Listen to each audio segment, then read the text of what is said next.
Welcome back to the 3x5 Live podcast. On this podcast, we talk about mindset, mindfulness, productivity, everything self-development. We are recording this on Jan 1, 2024. Happy New Year. Happy New Year. I feel like this is your favorite day of the year.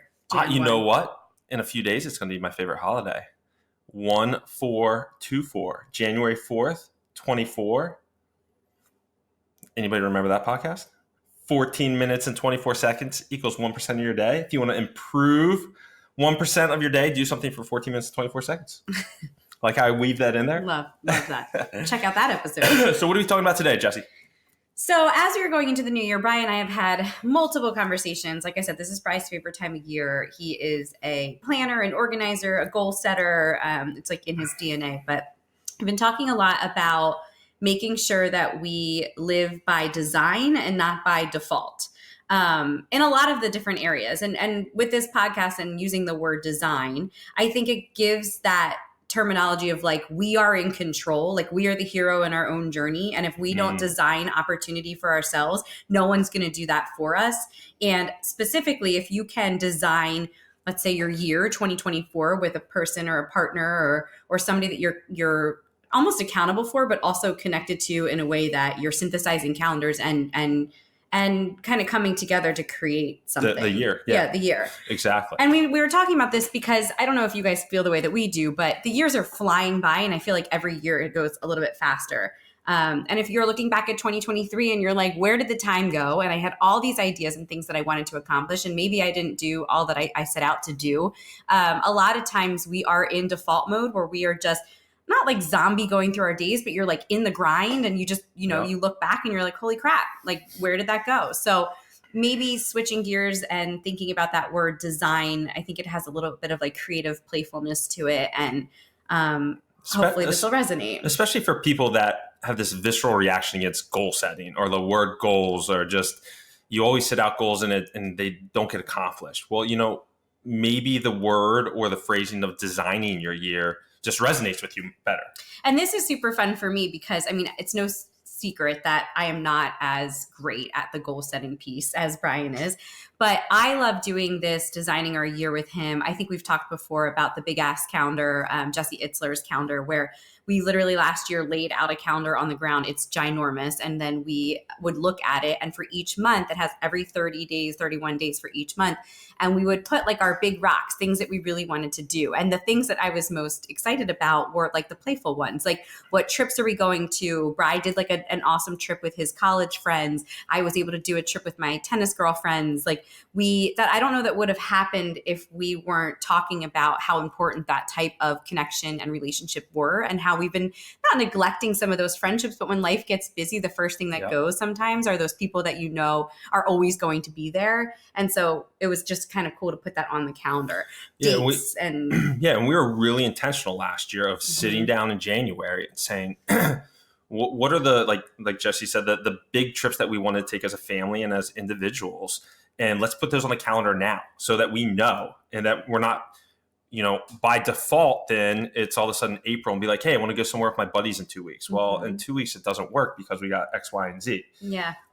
But and concerts, we did like concerts are really important to me. Music and live music is like my happy place. And so we prioritized to go to the Lumineers concert and to see, Walker Hayes and a bunch of different concerts this year that we might not have hit because we purposely looked at the calendar and like the upcoming Ticketmaster and being like, oh, this person's coming to town here and let's do this. And so it opened up like, what do you want to see happen in 2024? Right. And the playful part was like date nights, like we prioritize date nights. Well, not even prioritizing them, like plugging them into the calendar of saying, okay, what would be a fun date in February? What would be a fun date in March? Because we are strongly believe in continuing to date each other and how important that is, not letting the kids just, run our lives and our schedules. Mm-hmm. So I would think about those things that, those opportunities that you could have maybe spent some more time on. And then even if you don't do this with a partner, but you just do this with yourself and prioritize those things right now and design them in a way that that they're going to get accomplished. Yeah. And this isn't like things that necessarily need to cost a lot of money. It could be a fishing trip with your buddies that you want to do in May, and you schedule it on their busy calendars now, because soccer tournaments and things pop up depending what season of life you're in. Mm-hmm. And if you get it on everybody's calendar now, then it's intentional, it's planned out, and it's coming and you can look forward to it. And other people can get it on their calendars as exactly. well. Yeah. Do you want to tie? So we also talk about, like, this was like designing your year. Something that we also have like riffed about is designing your day. So you could even take this down. Okay, so here's a year, here's a quarter, here's a month. For us, a day, designing your day is like that difference between design and default. Like when we wake up in the morning, we've talked about before, like the second you reach for your phone and you check your email, you're automatically on somebody else's agenda, right? Like you're like responding to something that was sent to you. You're looking at something that maybe is making you feel a little like icky. You're stressed out about something.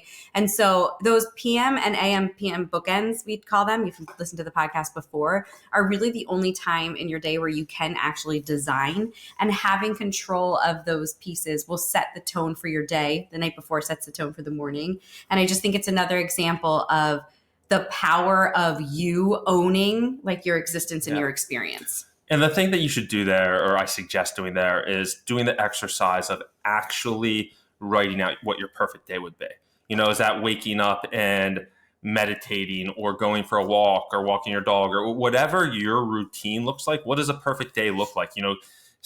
Skipping out at lunch at work to run an errand or go for a walk, whatever that is.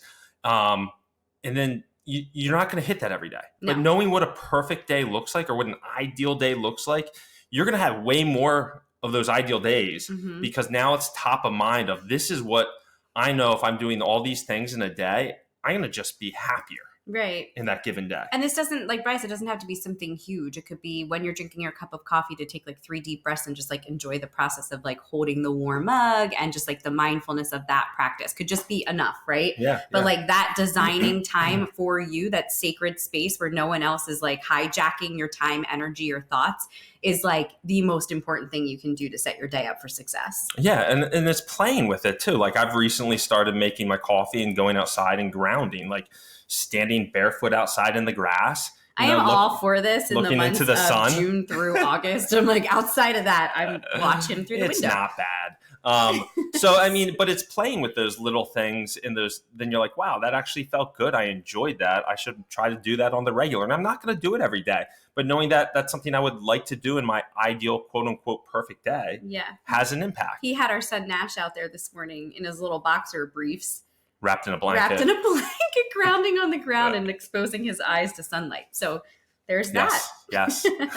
When your kids start to recognize all these weird things that you do and then also want to do them. Well, that's good. It's modeling behavior.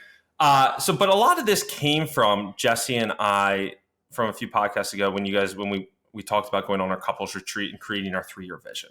So we have this vision board with our 3-year vision.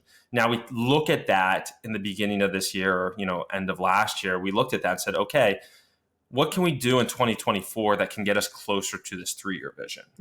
And that's how we started to design 2024, was from the vision that we created for 3 years out. Yeah. So that would be a good place to start for yourself, for if you're in a relationship or if you're in a marriage, whatnot, is having that 3-year vision and then designing 2024 off that 3-year vision to see what you can accomplish to get you closer to the ultimate goals. And have fun with it. Like, it's supposed to be playful and fun, and you're supposed to be excited about it. That's one of the reasons why I think goal setting is really hard for people, because you might not be jazzed to like eat 7 pounds of kale every day, but you could get really excited that next month you get to go see your favorite musician perform, or it's things that bring joy to you and make you feel like, as you're looking back on your year, that you're like, wow, I did it. I did the thing. And it felt really good. And it works. Like we did so much in 2023. And the only reason we did so much in 2023 is because we were intentional about it. Oh, 100%. We've never been more intentional about play than we were in 2023. And that's the results we got were just an amazing year reflecting back on it. So, I mean, it just lights the fire under us for like, okay, now, I mean, Jessie all morning yesterday was looking for tennis trips on all different East Coast, Southern towns, trying to find like a cool getaway with her girlfriends. And that's fun, you know, and dreaming about those things is a ton of fun. So absolutely. So cheers to 2024. To 2024. Let's get it. And until next week, guys. Take care. We are all